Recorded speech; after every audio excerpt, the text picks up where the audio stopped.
मंडळी, राज्यात पुन्हा एकदा निवडणुकांचं बिगुल वाजलंय. यावेळी राज्यात 16 विधान परिषद जागांसाठी निवडणूक होत असून येत्या 18 जूनला त्यांचं मतदान होत आहे. 22 जूनला या निवडणुकींचा निकाल लागणार असून राज्याला आणखी 16 नवीन विधान परिषदेचे आमदार मिळतील. राज्यात नुकत्याच स्थानिक स्वराज्य संस्थांच्या निवडणुका पार पडल्या. या निवडणुकांमध्ये सत्ताधारी भाजपला चांगलं यश मिळालेलं दिसून आलं. पण आता विधान परिषदेची निवडणूक जाहीर झाली आहे. म्हणूनच मग विधान परिषदेच्या या 16 जागांवर कुणाची वर्णी लागू शकते, यावेळी कुणाच्या गळ्यात आमदारकीची माळ पडू शकते, सगळंच जाणून घेणार आहोत या व्हिडिओच्या माध्यमातून. नमस्कार, मी प्रथमेश आणि तुम्हाला तर माहितीये आपला विषयच भारी. मंडळी, महाराष्ट्राच्या विधान परिषदेत एकूण 78 सदस्य असतात. 30 सदस्य विधानसभा सदस्यांमार्फत निवडले जातात. 22 सदस्य विविध स्थानिक प्राधिकारी संस्थांमार्फत निवडले जातात. तसेच 7 सदस्य पदवीधर मतदारसंघांमधून तर 7 सदस्य शिक्षण मतदारसंघातून निर्वाचित होत असतात. यापैकी स्थानिक स्वराज्य संस्थांच्या मतदारसंघातून निवडणूक होणाऱ्या आमदारांची निवडणूक येत्या 18 जूनला होतीये. सोलापूर, अहिल्यानगर, ठाणे, जळगाव, सांगली, सातारा, नांदेड, यवतमाळ, पुणे, भंडारा, गोंदिया, रायगड, रत्नागिरी, सिंधुदुर्ग, नाशिक, वर्धा, चंद्रपूर, गडचिरोली, अमरावती, धाराशिव, लातूर, बीड, परभणी, हिंगोली आणि छत्रपती संभाजीनगर, जालना या 16 ठिकाणी ही निवडणूक होईल. तर मंत्री चंद्रशेखर बावनकुळे विधानसभेत निवडून गेल्यामुळं नागपूरची जागा रिकामी आहे. त्यामुळं त्या ठिकाणी सुद्धा विधान परिषदेसाठी निवडणूक होईल. या निवडणुकीत स्थानिक स्वराज्य संस्थांमधील पदाधिकारी पसंती क्रम देत असतात आणि त्या पसंती क्रमानुसार आमदारांची निवड होते. यामध्ये पंचायत समिती, जिल्हा परिषद, नगरपालिका, नगर परिषद यांचा समावेश असतो. त्यामुळे उमेदवार फोडाफोडी, पळवापळवी असा गदारोळ होण्याची शक्यता असते. आता मंडळी, बघूयात की कोणत्या जिल्ह्यातून कुणाला संधी मिळू शकते. पहिला विचार करूया पश्चिम महाराष्ट्राचा. तर बघा, सांगली, सातारा, पुणे, सोलापूर या जिल्ह्यातील स्थानिक स्वराज्य संस्थांमध्ये ही निवडणूक होणार आहे. यापैकी पहिला मतदारसंघ आहे तो सातारा सांगलीचा. या मतदारसंघात कागदोपत्री माहितीचा प्रभाव जास्त दिसून येतो.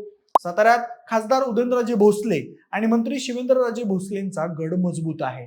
साताऱ्यातील 301हून अधिक मतदारांपैकी बहुतांश मतदार भाजप, अजित पवार गट आणि शिंदे गटाशी एकनिष्ठ आहेत. सांगली महानगरपालिका आणि काही नगरपालिकांमधील भाजपचे संख्याबळ यात भर घालतं. त्यामुळे पहिल्या पसंतीच्या मतांमध्ये महायुतीचा उमेदवार विजयी होऊ शकतो. पण या सगळ्यात सांगलीतील महाविकास आघाडीचं वर्चस्व किंवा अजित पवार गटाशी असणाऱ्या सलगीमुळे वातावरण बदलू शकतं. पण महायुतीची मजबूत पकड पाहता महायुतीचाच आमदार दिसेल अशी शक्यता दिसते. महायुतीच्या चर्चेतील नावं आणि या मतदारसंघातील भाजपचं संख्याबळ पाहता माजी आमदार पृथ्वीराज देशमुख यांना ही उमेदवारी मिळू शकते.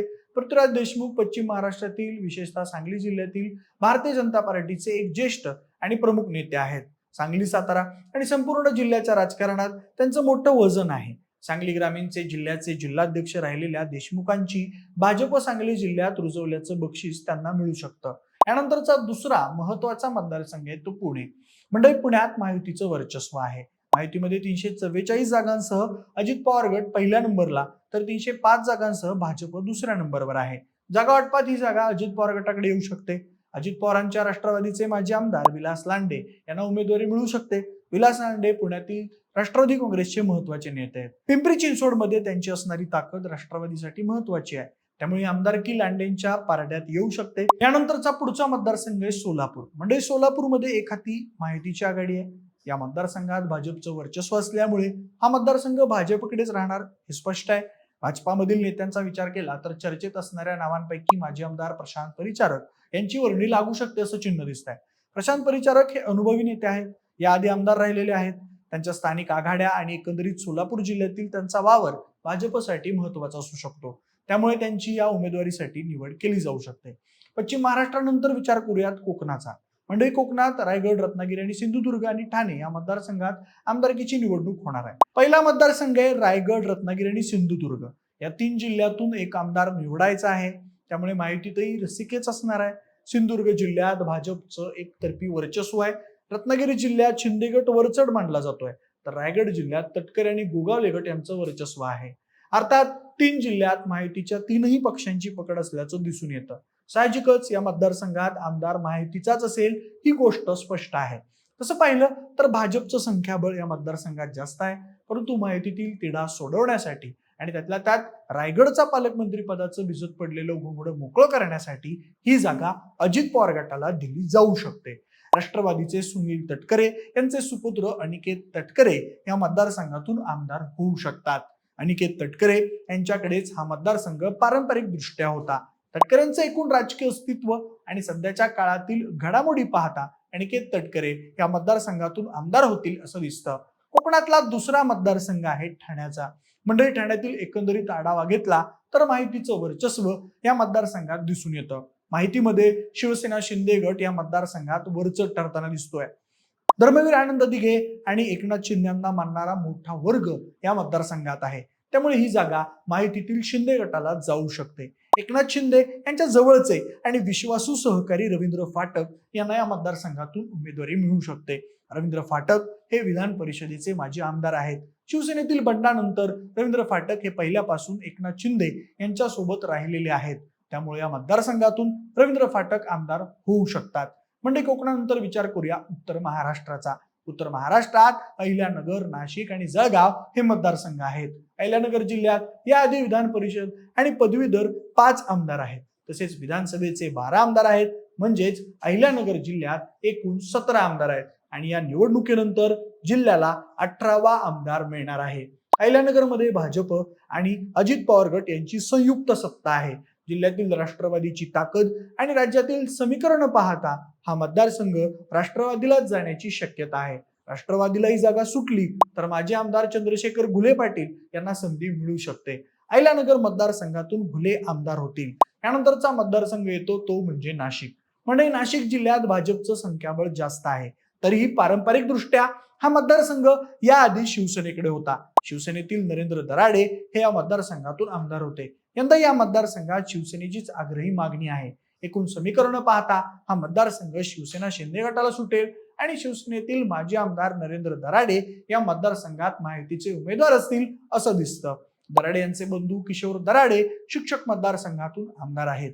दराडे बंधूंचा नाशिकमधील राजकीय पॅटर्न चर्चेत आहे.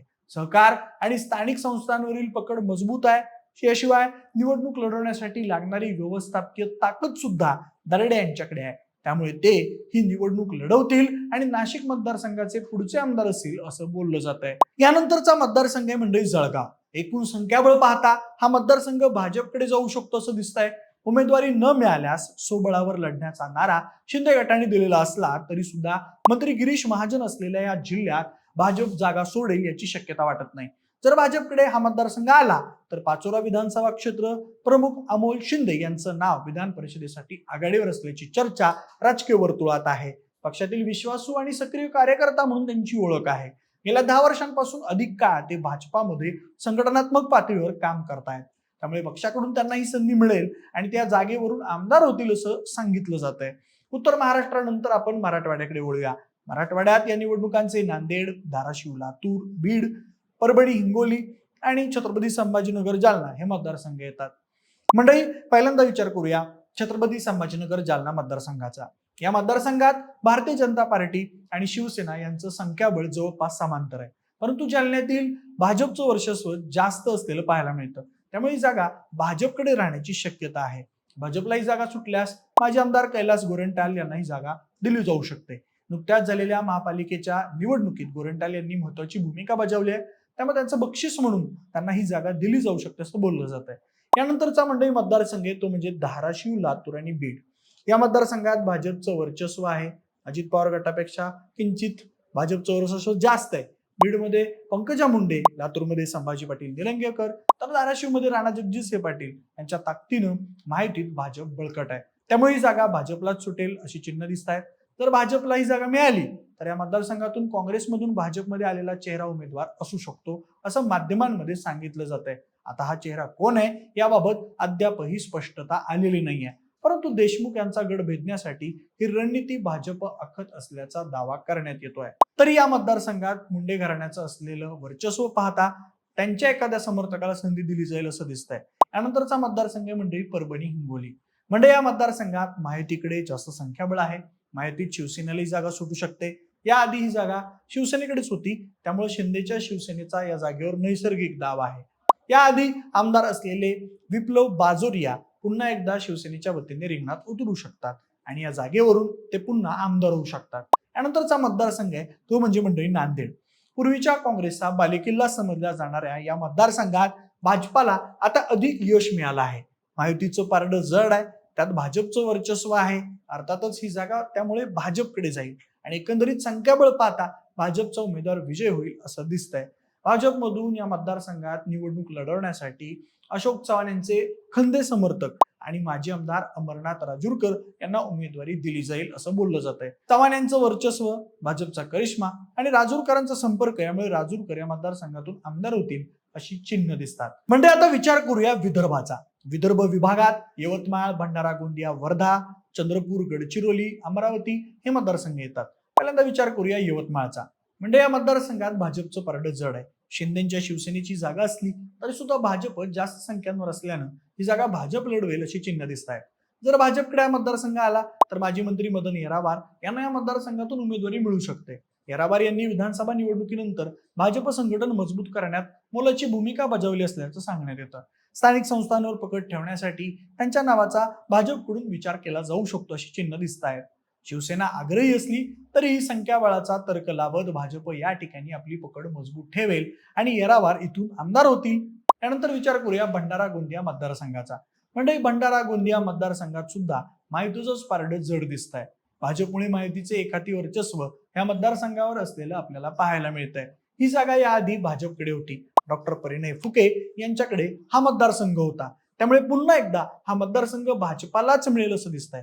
जर हा मतदारसंघ भाजपला मिळाला तर माजी खासदार सुनील मेंढे यांना उमेदवारी मिळण्याची शक्यता आहे. सुनील मेंढे यांचा लोकसभेला प्रशांत पडोळे यांच्याकडून निसटता पराभव झाला होता.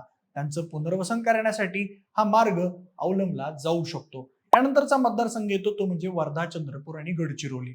या मतदारसंघात महायुती सरस ठरते. माध्यमात येत असलेल्या माहितीनुसार भाजपाचे वर्चस्व या मतदारसंघावर असलेलं आपल्याला पाहायला मिळतं. सुधीर मुनगंटीवार यांचा संपर्क, त्याचबरोबर भाजपचा प्रभाव या सगळ्याचा माहितीला तिथं फायदा होऊ शकतो. या मतदारसंघातून भाजपाचे माजी जिल्हाध्यक्ष श्री किसन नागदेवे यांचं नाव चर्चेत आहे सध्या. पक्षासाठी केलेलं काम आणि त्यांच्यामुळे झालेलं मजबूत संघटन पाहता त्यांना ही उमेदवारी मिळू शकते असं दिसतंय. म्हणजे यानंतरचा मतदारसंघ येतो अमरावतीचा. अमरावतीत महायुतीचं आणि त्यातल्या त्यात भाजपचं पारडं जड आहे. भाजपाने बहुमत दाखवत महानगरपालिका निवडणुकीत सत्ता स्थापन केली आहे. पारंपरिक दृष्ट्या अनुकूल राहिलेला मतदारसंघ भाजप स्वतःकडेच ठेवेल. या मतदारसंघातून माजी खासदार नवनीत राणा यांना उमेदवारी मिळण्याची शक्यता आहे किंवा रवी राणा यांचे बंधू सुनील राणा यांचंही नाव चर्चेत आहे. अमरावती महानगरपालिकेत भाजपच्या नंतर रवी राणा यांच्या युवा स्वाभिमानी पार्टीने 15 जागा जिंकून महापालिकेत दुसऱ्या क्रमांकाचं स्थान मिळवलं आहे. या गोष्टींचा विचार करता राणा कुटुंबामध्ये ही उमेदवारी मिळू शकते. म्हणजे आता यानंतर विचार करूया नागपूर पोटनिवडणुकीचा.